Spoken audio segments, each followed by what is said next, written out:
السلام عليكم ومرحبا بكم، ان شاء الله تكونوا كاع غايه وصحتكم لاباس. اليوم كما راكم تشوفوا هاني رجعت لكم بعد غياب طويل. جبت لكم وصفه تاع الملفاي، وصفه تقليديه، وصفه يبغوها كاع الناس. كما راكم تشوفوا اول حاجه بديت فيها هي درت رطل فرينه، عبرت بهذاك الكاس تاع ام وليد، درت 4 كيسان تاع فرينه مغربلين، درت عليهم رشه تاع ملح، 2 مغارف كما راكم تشوفوا تاع خل، و4 مغارف تاع زيت. هذا ما فيها اللي غادي نستخدمها ملفاي حلو، ما نديرش لا سكر لا حتى حاجه. هذه هي طريقه تاع العجينه المورقه. راني خادمه معكم من قبل عجينه مورقه، فيديو مفصل. غادي نخليكم الرابط تحت اسفل الفيديو، شوفوه هنايا. شويه راني مسرعه في الفيديو، بالك ما تفهموش المراحل ولا كاش حاجه. كما راكم تشوفوا حاولت اني ندخل هذاك الزيت والخل المره الاولى قبل ما ندير الماء في هذيك الفرينه، ومن بعد بديت نزيد في الماء. كما شفتوا درت الكاس الاول تاع الماء، ما تخلوهاش كاع طريه طريه جاريه كما رانا نخلو العجينه تاع البريوش ولا لا، خلوها شويه متماسكه. راها غادي تريح لكم واحد نص ساعه ولا 25 دقيقه، ولا نتوما الوقت اللي كان عندكم وشغالاتكم كي تكملوهم تريح. راها غادي تعطيكم الطعم، ومن بعد كي تولوا تحلوا فيها وتطبقوا فيها ما تغبنكمش. كما شفتوا انا هنا دات لي كاس وربع تاع ماء. نجيب ساشيه ونغطيها فيها ونخليها غير ثما فوق البوطاجي، ما نديرها في حتى بلاصه. كما قلت لكم دات لي كاس وربع تاع ماء. هنايا بعد ما ريحتها انا خليتها بالتمام نص ساعه حتى كملت كاع صوالحي، رجعت لها. كما راكم تشوفوا طريه، تعطيني طوع، نحلها بالخف. ثاني النوعيه تاع الفرينه تلعب دور. بالنسبه للمارغرين توريق انا استخدمت هذه الباريسيه، ولا راهم كاينين انواع واشكال في المارشي تاع هذو المارغرين تاع توريق. نتوما وبواش مالفين تخدموا يخدموا. انا صراحه موالفه نخدم بهذه، تخدم لي مليحه، تعطيني نتيجه كما راني باغيه. كما راكم تشوفوا العجينه طريه، تحلت لي بالخف.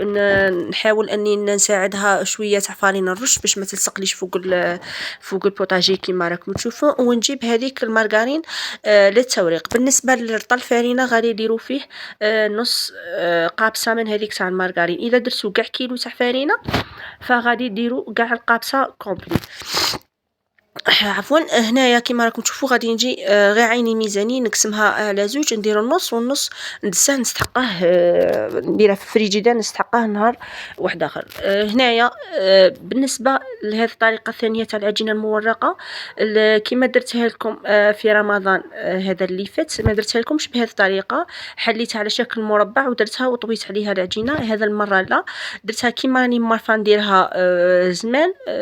نغطس هذيك الزبده بما انه راها طريه والحمان والكوزينه حاميه، فنغطسها في الفرينه ونرابيها على العجينه كما هاك تترابى. بما انه الزبده ما هي لا جامده لا والو، فغادي تترابي لكم بالخف. نتوما برك ساعدوها بالفرينه باش ما تلصق لكمش في العراب وتعطيكم نتيجه مليحه. اللي مالفا تخدم بهذه الطريقه تخدم، اللي مالفا تخدم بهذيك الطريقه ترابيها كاع وديرها على شكل مربع وتعاود تحطها في الوسط كيما راني دايره في الطريقه الاولى، فتخدم بالطريقه اللي تساعدها. انا هذه جاتني سهله خفيفه. خدمت بالخف، الزبده طريه، العجينه ثاني كانت طريه. كما شفتوا نرابيها كاع، نحاول اني نوصل كاع البلايص اللي ما فيهمش الزبده كاع نوصلهم الزبده باش من بعد كاع تعطيني نتيجه مليحه وتجيني العجينه مورقه. هنايا غادي نثنيها كما راكم تشوفوا، نبدا نرولي فيها، نديرها على شكل بوده، ومن بعد نحلها. نحاول اني شويه نضغط عليها على الزبده. فكما قلت لكم كي تولي هذيك المارغرين طريه ما تغبنكمش، تتحل لكم بالخف وما تغبنكمش ثاني العجينه. هنا نحاول اني نزير عليها، ما نخليش الزبده هكا تبان لي ولا حاجه، نزير نضغط مليح على هذاك البوده ونبدا نحل فيه. هنايا كل وحده وكيفاش تعرف تحل العجينه المورقه تاعها. انا شوفوا هذه الطريقه في الحق اي طريقه تخدمي بها تخرج لك مورقه كي تكوني تعرفي كيفاش تستعملي الزبده. شوفوا هنايا نحلها كيما شفتوا المره الاولى كيما هكا على شكل بالعرض، ومن بعد نبدا نحل فيها بالطول. بالنسبه للطول غادي تشوفوا باللي البوطاجي تاعي صغير، فنثني بشويه ونحل هنايا كيما راكم تشوفوا. غادي نحلها كيما هكا، نثنيها، نحل هذيك الجهه الصغيره، نعاود نرجعها هذيك الفوق، نثني الفيديو راه يوضح لكم كلش. بالمناسبة بغيت نقول كاع اللي ربحوا الباك ألف ألف مبروك، مزيد من نجاحات عقبال التخرج، عقبال شهادات كبيرة. اللي في خاطره كاش حاجة واللي باغي كاش تخصص إن شاء الله ربي راهو يحقه له ويقرا واش بغى. اللي ما جابوش الباك عادي جدا، العام الجاي مازلتوا صغار، العام الجاي وعاودوه وجيبوه بمعدل الشباب، خير من اللي تجيبوه مثلا سنة وماكمش راضيين على المعدل ولا ماكمش باغيينه. فما عليش، كل تأخيرة فيها خيرة كما يقولوا ناس الزمان. ما تدري كاع وين راه المكتوبك في قرايه ولا في كاش حاجه واحده اخرى. ما تبكوش، ما يغيظكمش الحال، عادي معليش. هذه راها فايده في صحتكم. هي صح الفرحه الاولى تجي شابه، صح نرضاو بواش كتبنا ربي. بغيت ثاني نقول لكم بالنسبه للمتابعين يخلونا اشتراك في القناه. بالنسبه للناس اللي اول مره تشوفوا القناه يخلونا اشتراك، فعلوا الجرس هكا باش يوصلكم جديد. خلونا تعليق على الفيديو ثاني محفز وجام على لا فيديو. كما راكم تشوفوا راني حليت العجينه هنايا، راني نثني فيها على زوج، نديرها بنفس العرض كما راكم تشوفوا في دوك الزوج جهات، ونعاود نثنيها. نحاول اني نمسحها شويه من الفارينه، ما نخليش فيها الفارينه باسكو اذا خليتو فيها الفارينه فما غاديش تساعدكم باش تجيكم مورقه من الداخل. كما راكم تشوفوا نعاونها تحت في بلان دو طرافاي، ندير لها غير شويه تاع فارينه، ما تكثروا لهاش الفارينه، وولوا مره على مره قلبوها. هنايا كما راكم تشوفوا غادي نبدا نحل فيها بالمره الاولى نحلها بالعرض، ومن بعد نعاود نولي نحلها بالطول.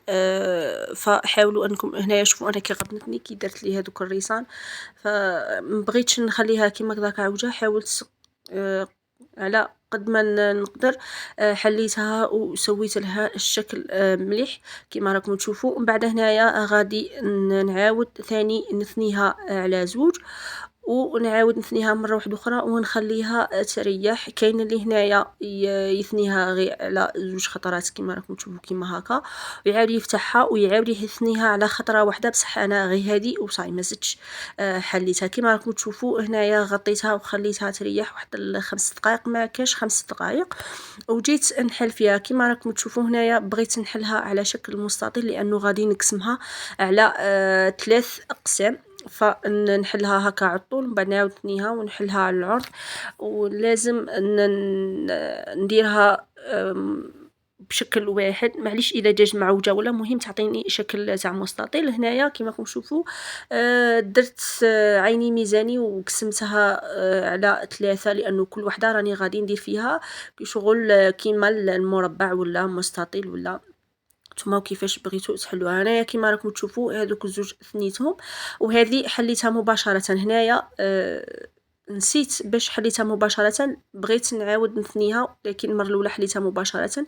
كي حليتها شويه وعرضتها كما راكم تشوفوا عاود راني نجي نحل فيها. بالنسبه لهذوك زوج غادي نغطيهم باش ما يبسوليش من الفوق، نغطيهم ونحطهم بيد ما كملت انا نحل هذه العجينه الاولى. كما قلت لكم كل ما ريحه العجينه وكل ما كانت نوعيه تاع الفرينه مليحه فغادي ما تغبنكمش كاع تتحل لكم بالخوف ما يطيحوا عليها كتافكم ما والو. كما راكم تشوفوا هنايا هادو زوج راني غطيتهم باش ما يبسيوليش، وهذيك راني فتحتها على شكل كما راكم تشوفوا مستطيل. ثم اللي عندها ورق الزبده دير، اللي ما عندهاش عادي جدا ما غادي لا تلصق لا والو لانه راه فيها كميه مليحه تاع المارغرين. نجيب فرشيطه هنايا ولا اللي عندها هذيك شغل كيما الجراره ولا ما على باليش اسمها، ثقبها. لازم تثقبوها مليح، ما تخلولهاش كاع عطوها، ما تعطوهاش كاع الرحمه، ثقبوها باش من بعد ما تطلع لكمش. ونجي نرش عليها واحد تقريبا مغرف تاع سكر كلاصي. بالنسبه السكر عفوا كلاصي يخلي العجينه تجي مقرمشه من بعد، ما تجيش هذيك العجينه اللي بالخف تطرى. انا راني درناه العشيه وكلينا منه الصباح، قاعد كيما هو ما خسر ما والوش. الملفاي تاع برا يقعد غيبات ولا يبان لكم باللي ديجا صابح، وهذيك العجينه تاعه تجي طريه طريه بزاف. كيما راكم تشوفوا بنفس الطريقه حليت هذيك ثاني العجينه الزوجه وندير عليها البلا. شوفوا كاين اللي يدير البلا كاين اللي ما يديرش، انا نفضل اني ندير بلا باش ما تعوجليش كاع. ودرت البلا ومن بعد كي بدات تطيب لي وكي قلعته عواجت، ما عرفتش كيفاه حتى عواجت. نديرهم يطيبوا بالنسبه الطياب تاعهم يدوا لك من نص ساعه حتى 40 دقيقه. بالنسبه للكريمه واش درت فيها انا هنايا؟ ديك الكريمه كثرت، نتوما حاولوا تقلوا ما ديروش كاع كيما انا درت 4 كيسان تاع حليب. كيما شفتوا غير حليب تاع شكاره، درت 4 كيسان تاع حليب، نص كاس تاع مايزينا ونص كاس تاع سكر عادي. نخلط كلش في بارد في بارد ونديهم فوق النار حساب ما يعقدوا لي مليح. نزيد عليهم مغرف معمره مليح صغيره تاع قهوه، ونزيد مغرف تاع زبده ثاني معمره مليح، ونخلط هذيك الزبده غادي تذوب لي بالحراره تاع الكريمه. ولافاني بالتالي تعطي بنه شابه خير من اللي دروها من الاول. اذا كانت عندكم لافاني سائله ديروا لافاني سائله تعطي بنه شابه اكثر واكثر من هذه لافاني البودره. نديرهم في طبسي ولا في غرفيه ونغطي عليهم اون كونتاكت كيما راكم تشوفوا باش ما تيبسليش وتنبت لي هذيك القشره. ومن بعد نديرها في الكونجيلاتور حتى تبرد لي مليح. هنايا كيما راكم تشوفوا انايا راني قصيت هذوك زوج، شوفوا طيبوهم هكا حمر، الملفاي يجي حمر يجي شباب. قصيت هذوك زوج وهنايا الثالثه كيما راكم تشوفوا جاتني معوجه بزاف. نجيب خدمي تاع المنشار نحاول اني كاع نديرهم على استقامه واحده هكا كاع مربع. نتوما اذا ما عواجتكمش ولا خرجتكم ماشي معوجه فما كان علاه تسقموها ولا تحفوها، قلعوا غير هذوك الحواف وصاي. هنايا كيما راكم تشوفوا غادي نسقم لها كاع الحواف ونجي ندير المونطاج تاع الملفاي تاعي. بالنسبه للكريمه خلوها لازم تخلوها تبرد مليح مليح. بالنسبه لهذوك لي شيت كيما راكم تشوفوا انايا غادي بعدا نعاود ندير بهم تحليه، ما نرميهمش ولا حاجه، لا غادي نعاود ندير بهم تحليه وناكلهم. شوفوا بالنسبه للكريمه لازم تخلوها تبرد، ماشي غير تشوفوها بردت تقلعوها، لا خلوها تبرد مليح مليح وجيبوا ضربوها. بالنسبه لي تبغي تضربها غير بيدها تدي لها شويه وقت بصح عادي كي يكون عندك الوقت. اللي باغا بالخف تستخدم الباتر، انا هنايا خدمتها غير بيدي ودرت عليها زوج مغارف معمرين مليح تاع بودره الشونتيي. اللي ما بغاتش دير ما ديرش عادي، اللي بغات في الكريمه كاع قبل ما ديرها طيب دير فيها حبه بيض ثاني دير عادي جدا. نتوما واش بغيتو؟ انا ما بغيتش ندير بيض، اختي وما ما ياكلوش البيض يضرهم فما غاديش ندير كاع حاجه تاع بيض. كيما راكم تشوفوا حاجه واحده اخرى ثاني انايا هنايا درتها الكريمه شويه قعدت لي خفيفه. نتوما عقدوها مليح باش تجيكم مليحه كي تولوا تمونطوا فيها، ومن بعد كي ديروه يبرد ما يوليش غابنكم وتصيح هذيك كريمه. ندير كميه مليحه تاع كريمه بما انه انا راها عندي بزاف فغادي ندير كميه مليحه وندير الطبقه الثانيه ونزير عليها ونعاود ندير كميه تاع كريمه ونزير عليها. كي ديروا الطبقه الثالثه حاولوا انكم تضغطوا عليها مليح عادي جدا. اذا تفتت لكم الطبقه الفوقانيه ما يهمش لانه غادي تغطوها بالطبقه هذيك تاع السكر ولا الفوندو. بالنسبه للناس اللي ما عندهاش فوندو دير عادي غير السكر كلاسي، انا درت غير السكر كلاسي ماشي مشكل بما انه راني دايرتها غير للدار. هي مليحه انكم ديروا حاجه بالطبع والشان بالفوندو، بصح اللي ما عندهاش عادي دير كيما راهم يديروا كاع الناس غير بالسكر. هنايا في ذي المرحله لازم تضغطوا عليها مليح، جيبوا سنيوه ولا جيبوا اي حاجه كانت عندكم وتضغطوا عليها مليح. بالنسبه لهذيك الطبقه واش درت فيها انا هنا؟ شوفوا درت واحد الكارثه مزيه عندي السكر. درت هذاك الكاس تاع السكر ديجا كنت مغربلاته وكي وليت ندير حليب فاتني الحليب فبديت نزيد في السكر. تقريبا هنايا درت واحد كاس ونص تاع السكر، حسابه ما تعقد لي مليح، ماشي حتى تعقد تولي كاع ما تمشيش، لا تعقد لي شويه باش نمشيها. نقلع منها تقريبا واحد المغرف كبيره، نزيد عليها الكاكاو ونخلطها. هنا كي تزيدوا الكاكاو غادي تحسوها نشفت، دير واحد القطره وزوج قطرات تاع حليب باش تعاود تخفف لكم.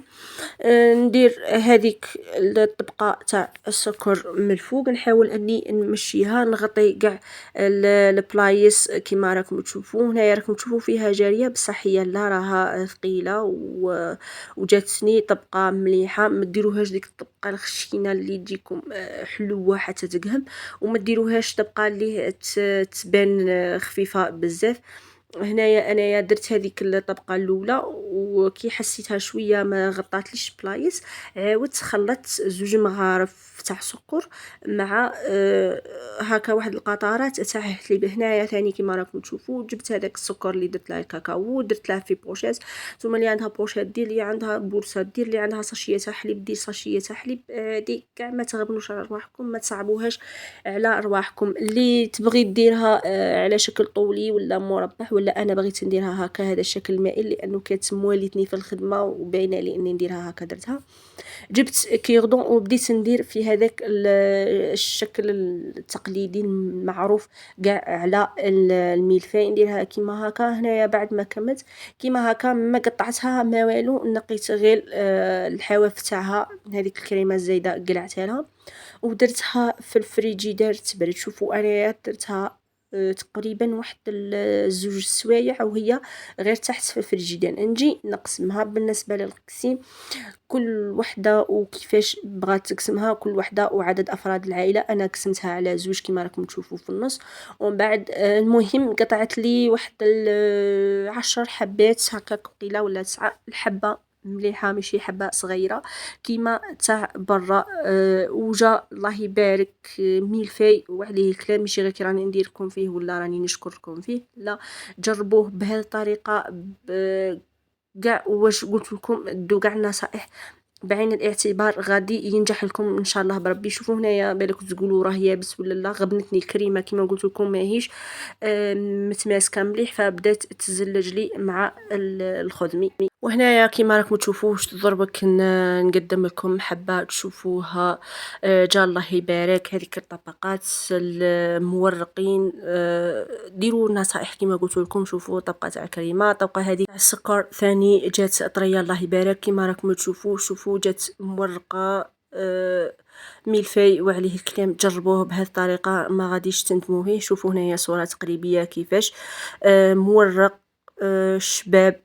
ديروه حتى لضيافكم ما غاديش تحشموا به. بهذا نكون وصلنا لنهايه الفيديو. نقول لكم تهلاو بزاف في رواحكم، تلقى فيديو اخر. ما تنساوش اشتراك تعليق شباب. سلام.